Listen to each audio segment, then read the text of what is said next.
Kieran Merrilees, welcome to Talk Badminton. Hi, Martin. Nice to meet you. Nice to meet you too. You doing all right? Yeah, not bad, not bad. How you doing? I'm not doing all right. What does life consist of for you just now as a former badminton singles? Do you still play singles? No. I retired in 2018, Did you? so it's been so I've been retired a long time. So yeah, And I'm right in saying you've been doing a bit of coaching with Callum Smith, is that right? yeah. No, I started coaching once I retired, helping out quite a few of the junior players, which I really enjoy. Work with a nice pool of talent. Just trying to give them some of my experiences, Good. learn from my mistakes. That's good. Yeah, it's interesting, isn't it? And what do you think those mistakes are? That's a question. There's a um, question to kick it off. What do that's you a nice think is that's a nice yeah. Just I'm wondering what you icebreaker. think that you did wrong. That you think somebody that you is there a golden bullet? Is there something? I would say two of the main sort of training methods that I try and consolidate in my sessions are I do a lot of like tactical awareness stuff and a lot of mental training as well in terms of being able to stay clear in the head and have particular strategies when you're playing. I think that's one of the things that let me down a lot, especially as I started to play against a lot better players. Was when I was younger, the sort of training I did was really focused on just speed, a lot of physical stuff. It was almost like you either play really fast, attack, or you just keep it in. But there was no real structure to that. And that was something I learned later on in my career as I started playing against the better players because being fast and fit wasn't enough because they take that away from you. So I try and get a lot of my players using their head at an early age and trying to take the emotion out of it. If you make a mistake, don't be too disappointed about it. Think, why did that happen? How can I improve on it? And it's almost treating badminton as a subject at school Definitely. and really being objective about it. And I think probably when I was playing, I was probably too wanting to win too much and too involved in it and couldn't really look at it objectively, if that makes I do sense. know what you mean. Yeah. But you just kind of you end up kind of yeah. I think you're right. Singles is a very very different thing, isn't it? It is so fast, and I think that when you're young, you're so passionate, you're just charging it down, isn't it? Where maybe not thinking about and but I guess that just comes with maturity as well. It's hard to just point a finger and say to somebody don't because you an element of taking away their nature, isn't it? It's like some players are different kind of players, right? They're just you know Yeah. So anyway, let's go on with these questions. Let's get them beginning. Let's get to know you first of all. That's cool. So let's see your full name, please. Kieran. Kieran Merrilees. You know what's common. Any middle names? Yep. Ronnie, after my dad. Good. That's good. Merlees. Is he still about? Was he about? Yep. Good. Yep. What age are you, Kieran? I'm 31. 31. Is that the same age as who's 31? I've interviewed somebody who's 31. Who is that? Yes, it is. What age is Martin Campbell? Martin's 1 year below me. Is He'll he? be 30, yeah. No, I think that's right. That's right. And where are you from, Kieran, originally? I'm from Glasgow. Yeah, based in Glasgow and born and bred. Central or east or west or what? Stay in the West End. I was brought up in the West End, and that's where I live at the moment. So your family's still very near to where you live.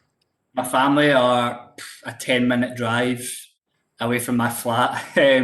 So I tend to bump into them a lot when I'm walking around. So I need to be very careful for what I'm What doing. age did you come out of home? That's an interesting question as a Um, young badminton player. Yeah. so I left home when I was 19, and I relocated to Milton Keynes. Did you? And I was there until I was 25. So yeah, I had a long stint there. I actually had 1 year there, and then I came back to Scotland for a year, and then I went back to Milton Keynes as part of the GB program that was in place at that point. Does that still happen, Kieran? Is that?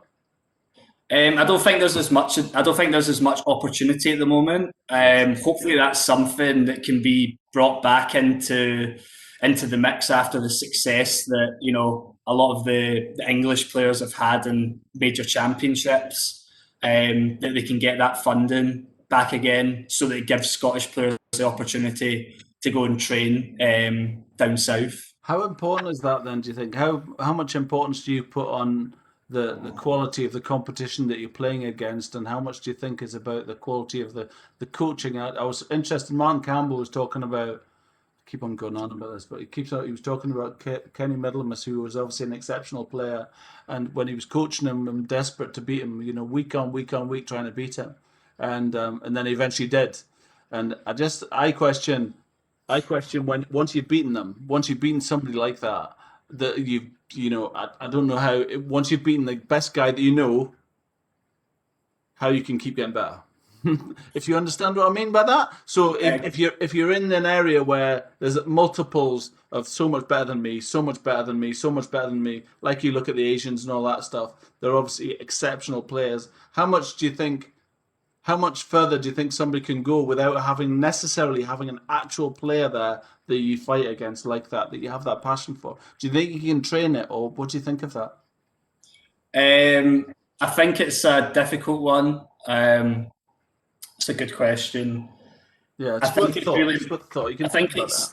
it's, I think it's really important to be in a training environment that suits you, that meets your needs. Some players might not require, the best sparring in the world. They would prefer to have a coach that's really close to them, that gets the best out of them in a daily situation, Yeah. and they essentially get their match play from tournaments and then look back at what was working at that point. Yeah. Because I think one of the things that will happen is you can always find training in terms of 2 against 1 as well. If there's a player, if your playing group aren't the same standard as you can always go a 2 against 1, and in situations like that, it might not mimic a game quite as well, but if you're playing a lot of tournaments and club matches, which a lot of the top players do play, you should get quite a lot of good match practice. But I think it's just suited to the player. I think men's singles, it's very important to be in a group of good players. I think you can see that in Denmark.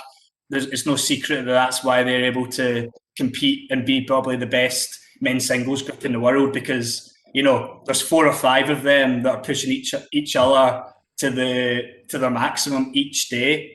I think in a place like Scotland, probably knowing that in Scotland that doesn't exist, probably what you say is that system of playing against 2 or even conceivably 3 people on the same court against you is as near as you're going to get to mimicking it, I suppose. And you wonder, do you get? There's a question for you. Do you get? Do they play games like that? What do you mean? Sorry. Do they play games like that in training? 2 against 1. Actual games, right? Yeah. They'll do two against one game. So the players that at their level, what as good as they can possibly get, will start to try and beat 2 people instead of just the one, right? That's good. Yeah. It's interesting. Yeah. Is that right? That's good. I like that a lot. Right, let's go back to questions. Do you have any brothers or sisters, Kieran? Yeah, I've got a younger brother. What's the age difference? What's he called as well? Ryan, my younger brother's, he's 3 years younger than me. And does he play? No, he used to play. He actually was better than me when we were younger. Really? He was a bit more into it. I started quite late. So yeah, Ryan was probably a more promising junior than I was. Really? Yeah. And did he stop playing, did he? Yeah, he stopped playing. He kind of lost interest in it. So whereas my interest grew. Yeah, obviously that's awesome. And so, what age were you when you? That comes nicely. Next, what age were you when you first played? So I first started playing badminton probably when I was about 7, but I stopped playing. So I've maybe played from about 7 or 8 for six months. Excuse me. And then I didn't pick badminton back up until I was about 12, 13, actually. I stopped playing badminton. I was more interested in football. Well, when you stopped, you played for 6 months. And do you think was that an end of a season or something? Was it the summertime? No, I didn't play tournaments or anything when I was young. It was just I would probably play most weekends with my friends or at a club or something, like nothing serious at all. But when I was young, a few good players played in the same hall as me, so I kind of seen what it looked like to be good at badminton. Yeah, and then I picked it up when I went to school, secondary school, because Gordon Thompson, who was number 1 or 2 in Scotland at the time, was at my school. Brilliant. And he took the badminton club, and I just went there and started playing, and that's kind of how my badminton journey began. So it was a bit unconventional compared to most people. It's interesting that though, isn't it? You looked at you're in a hall and you see some other people on the court and you thought, God, look at that. Yeah. It definitely helped. Mm-hmm. Yeah, it definitely helped. Gave me an idea of, like I said, what it looked like to be good. And technical. Did you get coaching when did coaching? No, I'm going to come to that. Yeah. Why did you start? So why would you think you started playing in the first place? When you were 6 or 7 or 8, why did you play? Was it a school thing? Was there somebody in the school when you were 6? When you were very first at 7 or 8, was it a school thing? What? No, my dad played. He played at good, like a county level. So I think he was keen for me to get into badminton, but as I said, I wasn't particularly interested. So did he take you along to a hall kind of thing? Or did he take you to club kind of thing? When he was going to club, he says, "I'll come along," kind of idea. Yeah, so he used to play at the Coburn a lot in like club matches, so I would go and watch. Again, just seeing what badminton looked like at a decent level. And I think that really helped me because I was taken in at a young age. Even though I didn't play, I'd seen it. I'd seen a lot of badminton. And as I said, I think my dad was probably quite disappointed that I chose to go down the football route. And then he came back. And did he? So you were playing at the Coburn when you went. Was he playing in the leagues? Was he? Was he going? Yeah, playing in the leagues. Was he playing a lot? Like, did he play? Was he a mad keen Most player? Weekends, yeah. Yeah, and is there clubs that run? Was he in any clubs at the Coburn Centre have clubs as well? Yeah, I think he played at a club that was. I think it is Linthouse, like pretty much where the Coburn is. I think there was a club called Linthouse, and he played for them. I'm sure. Yeah, cool, brilliant. And so what? So why did you start playing, and where did you start playing? So your dad is probably the biggest influence for you starting to play, right? Yeah. And where you started playing was at the Coburn. Was it the Coburn then properly? Do you think at 12? No. Where was that? In fact, I would say I first started playing properly at a place called Esporta. It's now a Virgin Active or a David Lloyd. Right. But I was actually playing tennis at David Lloyd, Esporta, and the badminton coach at the time was a woman called Marie Christie, and she came through and actually just dragged me onto the badminton court and was like, stay away from tennis, start playing badminton. But again, I thought I'm not really interested. So I would actually say Marie was a massive influence. Why did she? Sorry? Why did she do that? Why did she pull you off a tennis court? Can you remember? Well, if anyone that knows Marie will know that that's what she's like. She just wants to get as many people involved in badminton as possible. Really? Yeah, so I think it's quite nice for her to look back and know that she had quite a big influence on me playing badminton. Definitely. So you regularly go and play tennis then, did you? Or was it just one-off? Yeah. No, I played tennis quite a lot, yeah. So it was football and tennis. And did she know your dad? Yeah, she knew my dad, yeah. So I think that's why she was like probing him to bring him to the badminton instead. I love that. That's good, isn't it? Do you remember your first racket? Oh, no, I don't. Nah, I don't. Were you 12? Were you 6 or 7, or were you 12? Did you get a racket when you were very young? Probably when I was 12. I would have stolen one of my mum or dad's rackets. You can't remember what it was. Yeah. That's brilliant. What was the name of the first club that you played at? Did you play club badminton? So the club that I trained at was called Esporta, which was the health club.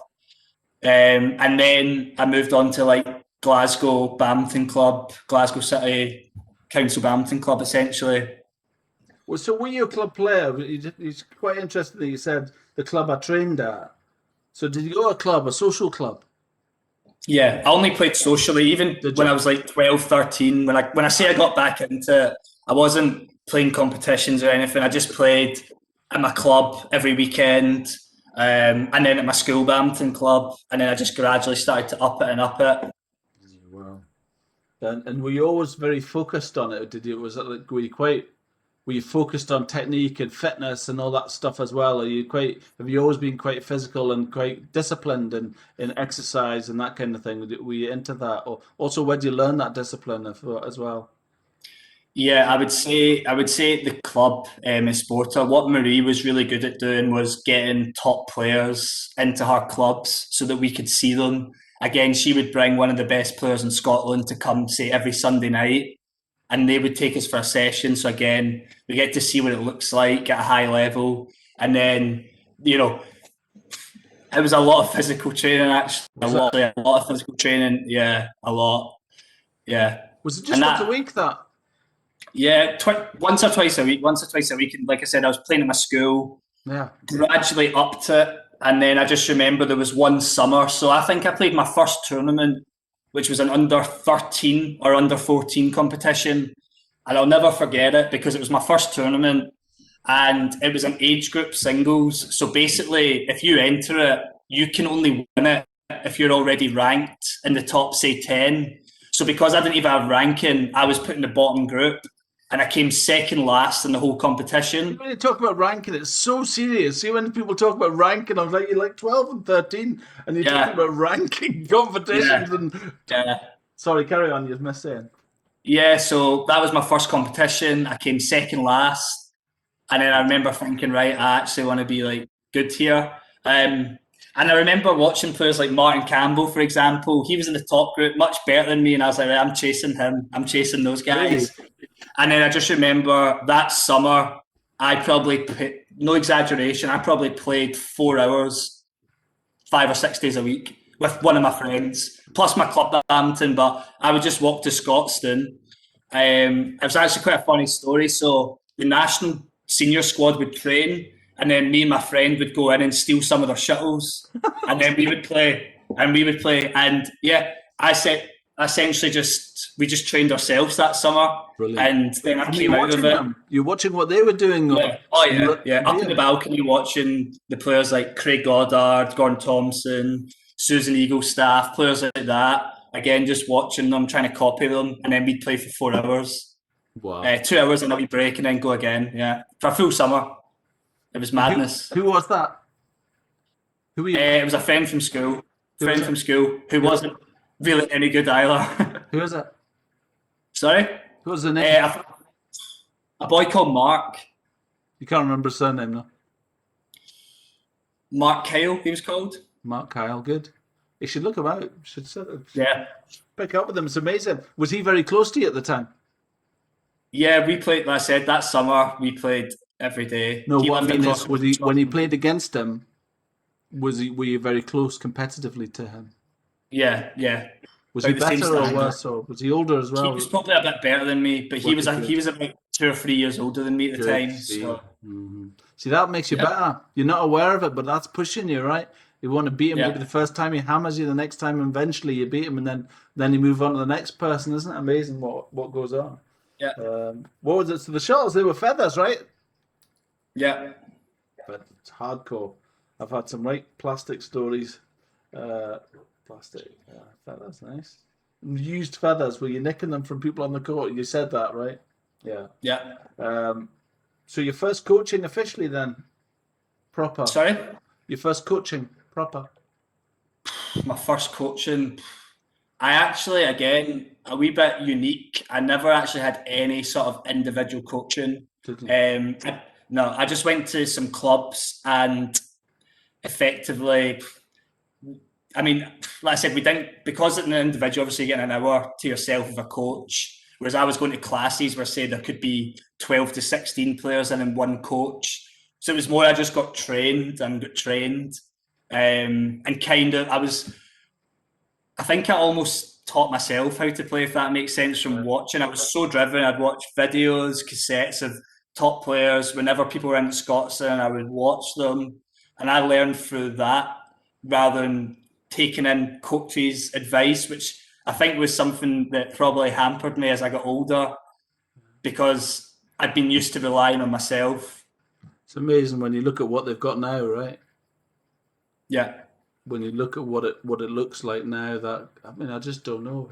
I just don't know if that exists now. I don't know if people there are people about there that have this passion nowadays. You know, if somebody's got a talent, they're driven to one on one, and I don't know. I think there's a lot of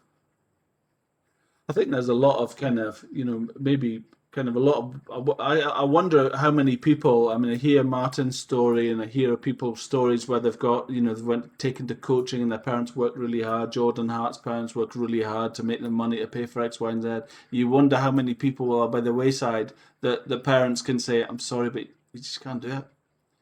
You Yeah, just, yeah, no, it plays a massive part in it. Getting the support from the parents, mm, push like when I say pushing you, allowing you to pursue it. And as I kind of seen on Alex's interview, like the amount of competitions they take you to, and especially for me when I was losing so much when I was young to keep me interested. Not that they had to, because at that point I was possessed and it was all I was going to do. So yeah, how do you feel about losing? about I know we, losing. yeah, yeah. How do you feel about losing? How do you feel about losing? If you see a game and you think I'm never going to win it, are you dismissive or do you go for it no matter if you can get 1 point, 2 points, whatever it is?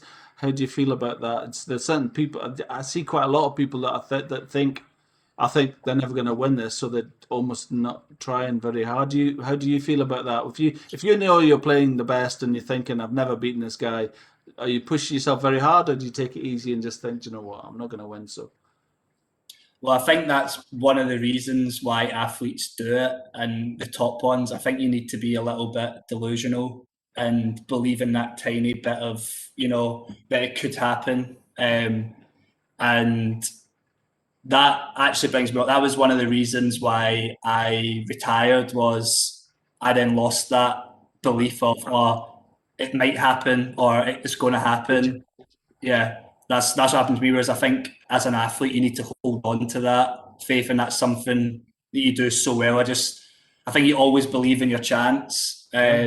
That on the right day, the right circumstances, if you put in the work, that that's why sports so attractive to people, because of those upsets, because of, you look at like Wimbledon when Ivan Izovic won, you can romanticize over that. You're like, how did that happen? He was a wild card, and it makes you believe that you can do Look impossible at things. Federer. You look at Federer, Yeah. right? Look at him. I mean, the guy's what 40 or something. He's still, and I it's mean, just. I think he's look at Nadal. Look at Nadal. That's Martin would be happy with that comment. He's a big Federer fan. I'm a big Nadal fan. Is that right? I love them both, but I don't mind. I like them both in different ways.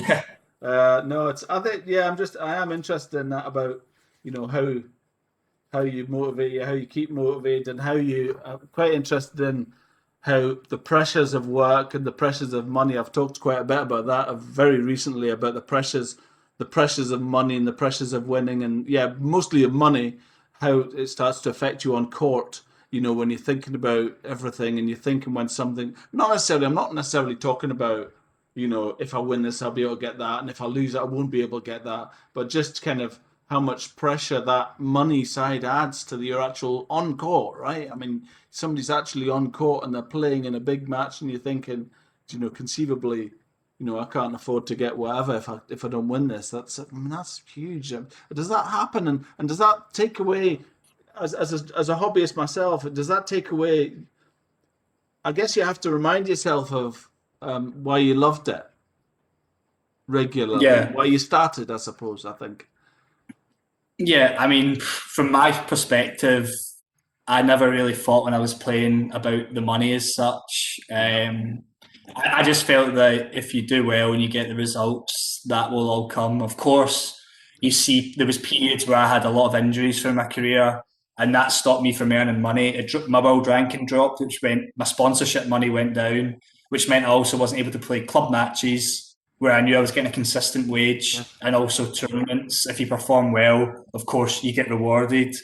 Um, Yeah, yeah. but yeah, it's just one of these things. You do win a tournament, the money's you're more happy to win. Of course, I do understand that some countries, some players aren't as fortunate that they have financial backing from government bodies as such. But you know, I think you've just got to make the most of whatever What you've situation you're got, in. whatever you've got, and a bit try and pass on. I think what you're right, you say quite often. I think a lot of the coaching and a lot of the what a lot of people would learn from like yourself, so experienced isn't necessarily about playing the game. You know, there's a lot more to it than that goes on in your mind. You know, if you think back, I've talked quite a bit about how immature people are. You inevitably you're at your best 14, 15, 16 up to, especially in singles at those ages. And there's such immature ages that without being disrespectful, well, I'm not saying about childish. I'm just saying you haven't had much life experience.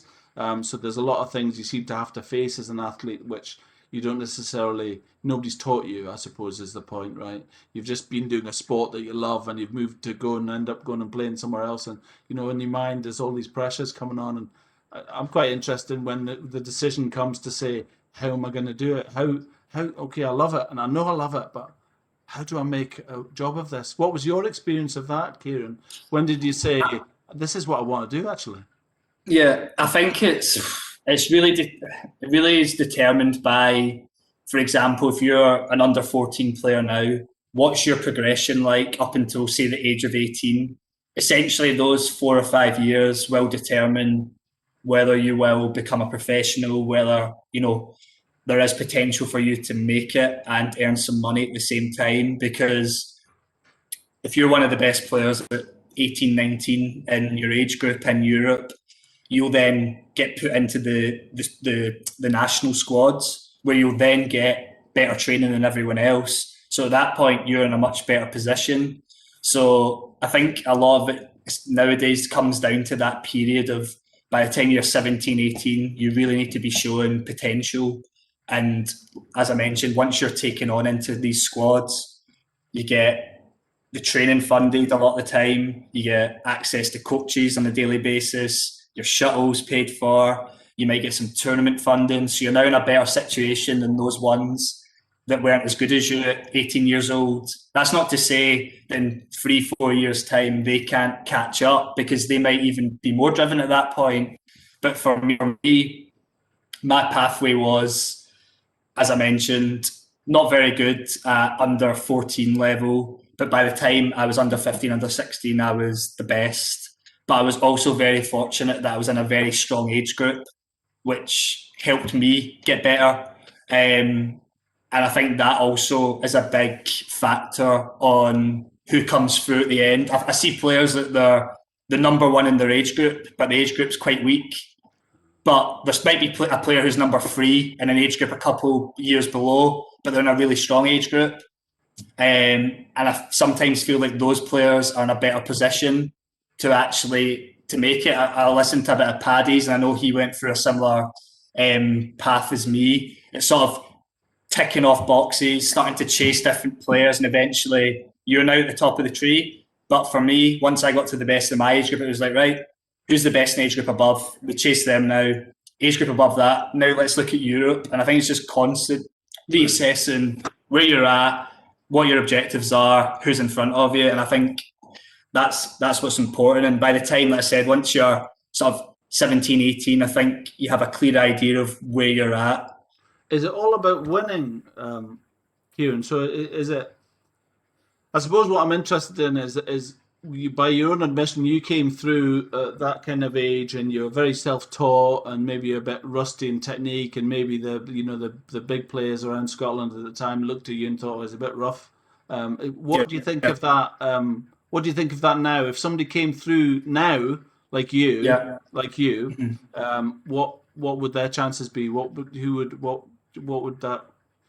Do you think they would equal? Is it just about winning? Is it just about winning? Do you get noticed when you win?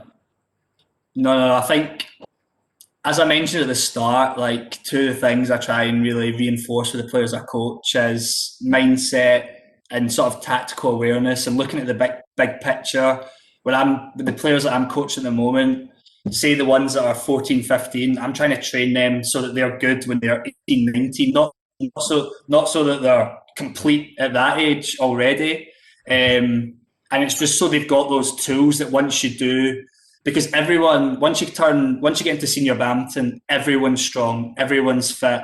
So I try and take a little bit more of the emphasis out of the physical training at a young age. Of course, it's a given, they need to be fit, they need to be fast, but I think when I was coming through a lot of the I think at training. that age it's quite easy. Probably at that age, isn't it? They're mostly fit, right? They're mostly fit. Yeah, and I think that is one of the things that when I look back at my sort of training, once I did get into sort of your national squads and stuff, so much of the emphasis was on the physical, and I think not really getting that real tactical advice, getting the awareness, it definitely lets you down once you get to a higher level.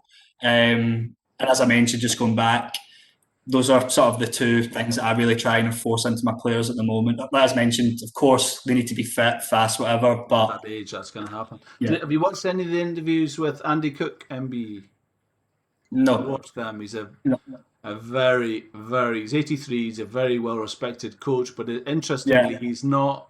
By his own admission, he wasn't a great player, and I was like, well, how does that work? How does somebody become a really like an MBE, a well-respected player, coaching the best in the country at the time, without necessarily himself having been a particularly good player, right? And so he talks a lot. You should watch it. There's two I've actually put about. One was about. The first one was just really an introduction, like yourself, and then after that we moved on to a subject about he coached two. Bruce Flocker and Jim Mailer at the same time, who were Scotland number 1 and 2 at the same time, but he coached them at the same time, right?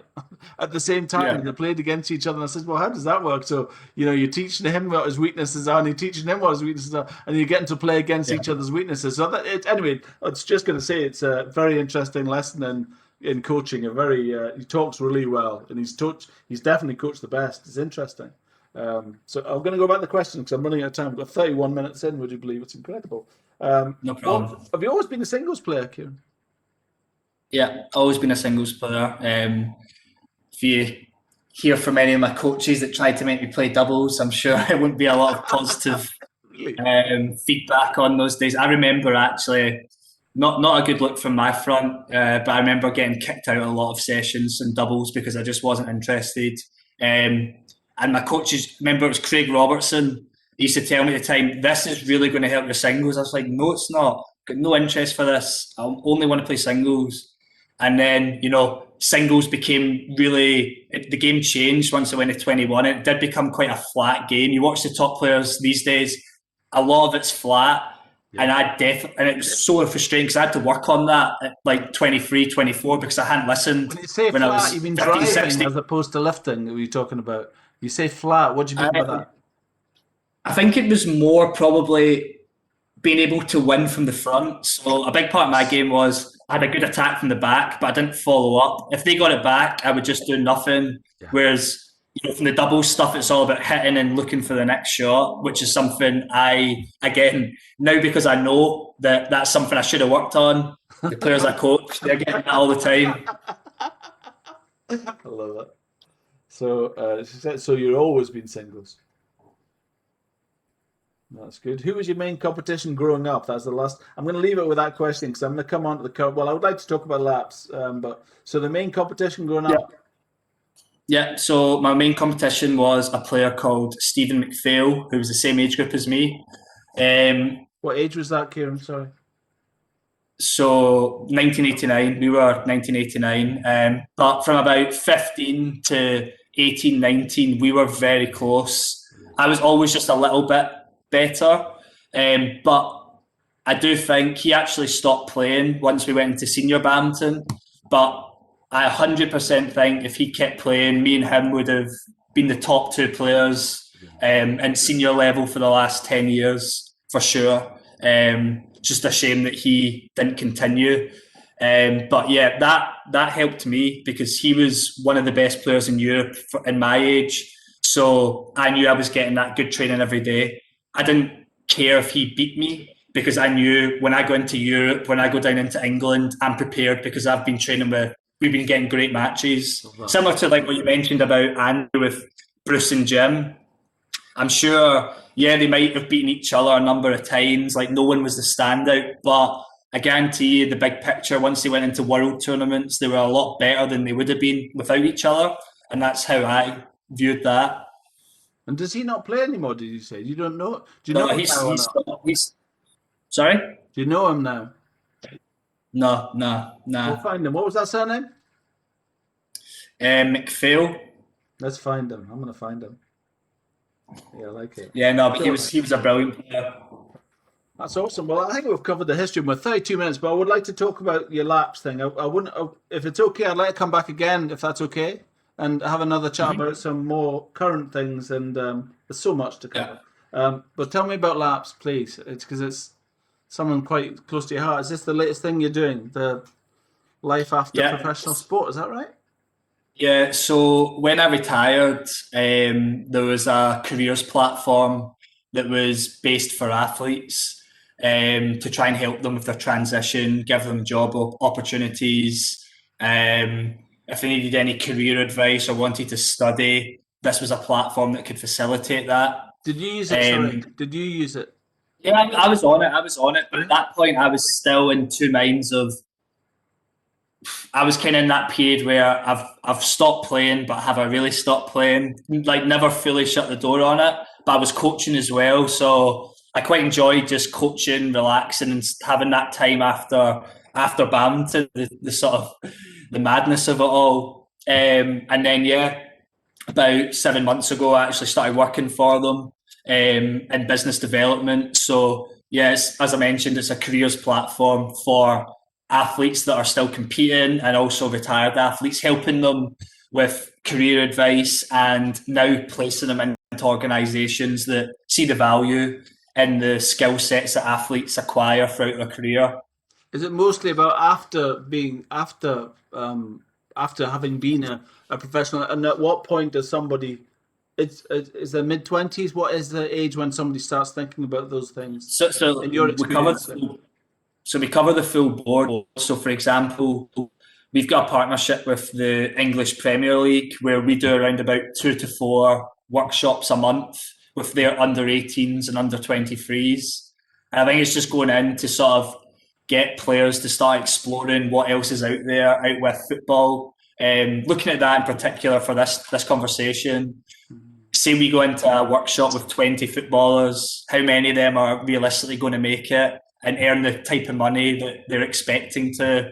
So it's just it can be difficult not to, from my own experience, of putting everything into your sport and sort of pushing everything else to the side. But kind of what we're trying to do to support younger athletes is look, if there's anything else we can do to help you, if you've got any other interests, like career plans for when you finish, we can help you with that. So say a 17-year-old can come to us and they retire when they're 30, but they might now have a better idea of what it is they want to do because they've been planning throughout. yeah. So yeah, that's kind of what we're doing. And then with athletes that are retired, we now help them if they want to move jobs. So it's almost like a recruitment agency at the same I think time. we'll come back and we're going to come back and talk about that properly, and we'll have a full session on that if that's okay. Because I'm interested in before you get into it and when you get into it and what you do when you finished it. So I'd like, if we can, soon of have course. another session if that's okay, all about that. We're running out of time, so I'm going to get cut off, and I don't want to be rude and just suddenly go blank screen, Not to worry about it. which is what happened. So we'll say goodbye and thank you. It's been awesome, Kieran. Hope I was all right. Cheers. Thanks very much, Martin. Thank you. We'll be in Cheers. touch, See right? you Thank later. you. Cheers. See you Thank later, Chris. Cheers.